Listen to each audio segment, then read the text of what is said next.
일반적인 생각을 하고 살아요. 그렇죠? 일반적으로. 그런데 아주 극소수만의 사람이 일반적이지 않은 아주 특이한 생각을 하고 삽니다. 그래서 아주 다른 생각, 조그만 생각의 변화들이 많은 다른 결과들을 가져올 수 있다는 것입니다. 추수감사절 때 여러분들에게 드리고 싶은 메시지는 아주 변화된 작은 생각의 변화가 우리의 삶 가운데 아주 엄청난 추수할 것들을 가질 수 있다는 메시지를 여러분들과 나누기 원합니다. 로마서 12장 2절의 말씀에 여러분이 잘 아는 말씀 따라 볼까요? 너희는 이 세대를 본받지 말고 오직 마음을 새롭게 함으로 변화를 받아 하나님의 선하시고 기뻐하시고 온전한 뜻이 무엇인지 분별하도록 하라. 할렐루야. 여러분 생각만 조금만 바꿔도 하나님의 생각을 조금 바꿈으로 하나님의 선하시고 기뻐하시고 온전한 뜻이 분별될 수 있다는 것입니다. 하나님은 우리를 그렇게 살기를 바라세요.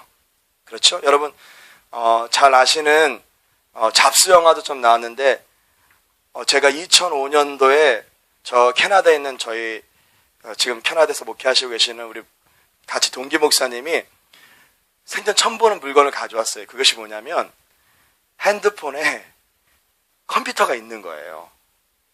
그러면서 저한테 그렇게 얘기하더라고요. 목사님, 앞으로 단 몇 년 사이에 아마 PC가 없어지고 PC가 많이 줄어들고 핸드폰에 손 안에 핸드폰이 있게 될 것입니다. 라고 저한테 얘기하는 거예요. 그러면서 딱 보여줬던 것이 그 시대의 PDA예요. 여러분, PC가 무너질 거라고 생각은 조금도 하지 못했어요. 저랑 같이 운동하시는 분이 저 용산에서 PC 업계에 종사하고 있었어요. 그런데 어느 날인가 운동 경기에 월 목요일 날 자주 나오시는 거예요. 그래서 왜 이렇게 자주 나오세요? 그랬더니 사업 안 하세요? 그랬더니 이분이 PC 업계가 지금 망하고 있다는 거예요. 여러분, 우리의 생각을 조금 바꿈으로 말미암아 우리의 삶에 정말 하나님의 추수할 많은 것들이 들어올 수 있다는 것은 놀라운 약속입니다. 할렐루야. 그래서 우연찮게 페이스북을 보는데 놀라운 생각을 변화했더니 애플이 삼성이랑 소송을 했잖아요. 그래서 소송에서 삼성이 졌어요. 그래서 얼마를 지불해야 되는지 아십니까? 1조 2천억 원 정도. 그래서 삼성 이건희 회장님이 너무 화가 나가지고 5센트짜리 동전으로 다 바꿔가지고 애플에다 갖다 줬다고 하더라고요.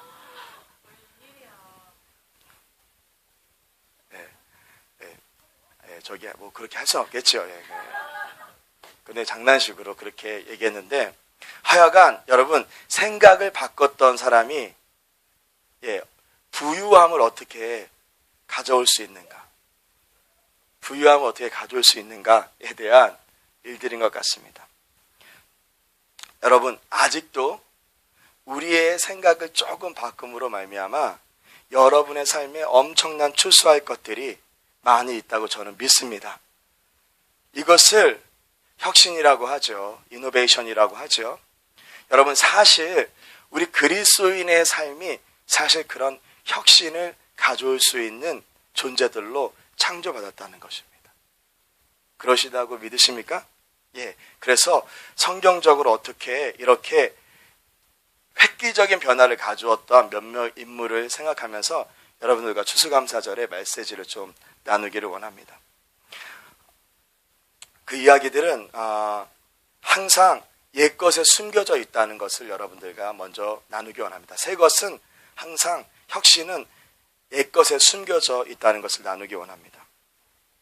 그것은 무엇이냐면 다윗의 이야기들을 통해서 어떻게 탁월하게 이 세상 가운데 다윗의 이야기들을 통해서 우리가 어떤 영적 원리를 좀 배우기 원해요.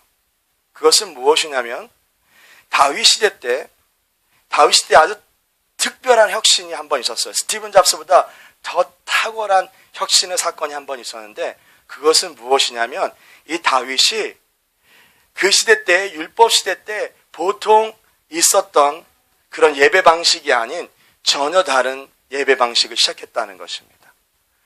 예전에 여러분 하나님의 임재에 항상 들어갈 수 있는 유일한 키는 누구에게 있냐면 제사장에게 있습니다.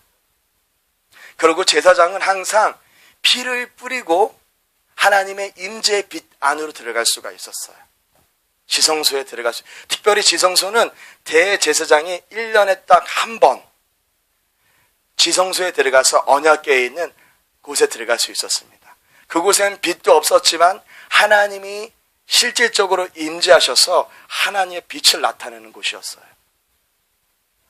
그런데 그곳에 들어갈 때도 항상 피 뿌리는 일들이 있었습니다. 여러분, 다윗이 이런 혁신을 가져왔던 사건은 무엇이냐면 이런 겁니다.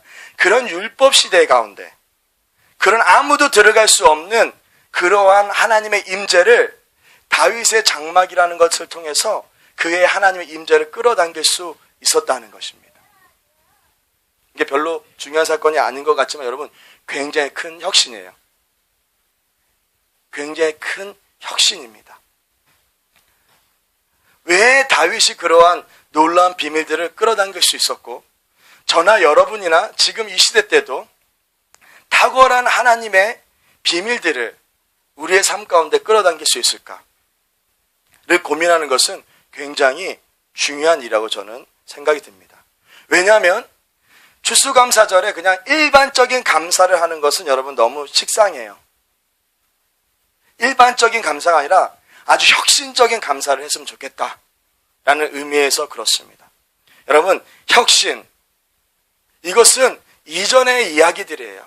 옛날 우리의 믿음의 선진들이 이런 혁신들의 삶들을 몇 가지를 한 것을 우리는 성경에서 볼 수 있습니다. 특별히 다윗이 그렇다는 거예요. 여러분, 다윗은요, 아주 율법 시대 때 아주 눌리고 살았던 그 율법 시대에 탁월한 어떠한 길들을 찾았는데 그 키가 바로 무엇이냐면 다윗은 깨어진 마음이었다는 거예요. 하나님을 깨어진 마음. 여러분, 다윗이 무엇인가 하나님이 그 시대 때 율법적으로 계속 제사 지내는 것 말고 뭔가 좀 하나님이 원하시는 마음이 있다는 것을 이는 느꼈어요.